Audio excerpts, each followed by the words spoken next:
Apakah dengan kesulitan menafkahi keluarga dengan beban berat ekonomi di sana-sini seperti biaya sekolah, makan, dan kebutuhan lainnya, berarti kita sudah berada di nerakanya Allah atau nerakanya Dajjal? Oke, baik. Pertama-tama, kita harus sadar dulu bahwa dunia adalah sebuah permainan yang dalam setiap kelahiran akan membawa serta satu peran, dan dalam setiap kelahiran satu peran tersebut akan selalu ada amanah khusus yang dititipkan oleh sang sutradara kehidupan hanya kepada jiwa yang menjadi aktornya.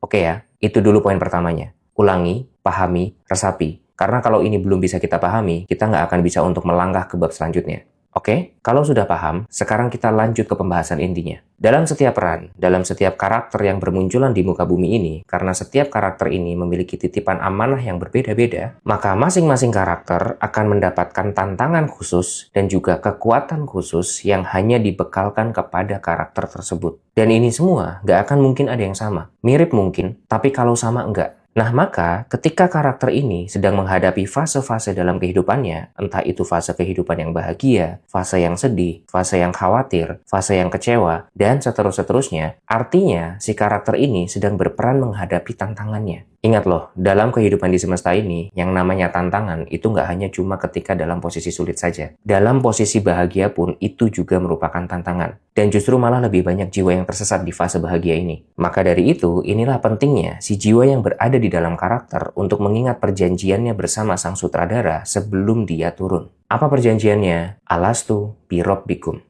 Apakah kamu sepakat nanti ketika kamu turun hanya aku yang dapat menuntunmu, hanya aku yang dapat memandumu, mencukupkanmu, dan memenuhi segala kebutuhanmu? Kalau si jiwa mengingat perjanjian ini, maka dia akan otomatis terus melibatkan sang sutradara dalam menjalankan perannya. Dia akan menghilangkan rasa keakuannya, mau seringan atau seberat apapun peran yang sedang dia jalankan. Karena dia tahu, di sini dia hanya menjalankan peran. Nah, sekarang kita kembali ke pertanyaan tadi. Jika kita adalah seorang jiwa yang dalam perannya kita menghadapi kesulitan ekonomi, beban keluarga yang berat, yang mungkin sedikit banyaknya terpengaruh oleh sistem dajjal dunia hari ini, maka artinya kita memiliki amanah untuk keluar dari situasi tersebut dengan melibatkan Allah sebagai satu-satunya sutradara kehidupan dan menunjukkan kepada dunia ini bahwa kuasa dajjal tidak ada apa-apanya dibandingkan dengan kuasa Allah. Itulah pesannya, itulah misinya. Maka apabila itu adalah fase hidup yang saat ini sedang kita hadapi, tuntaskan misi itu. Dan ketika kita menuntaskan misinya, kita akan berada di dalam surganya Allah.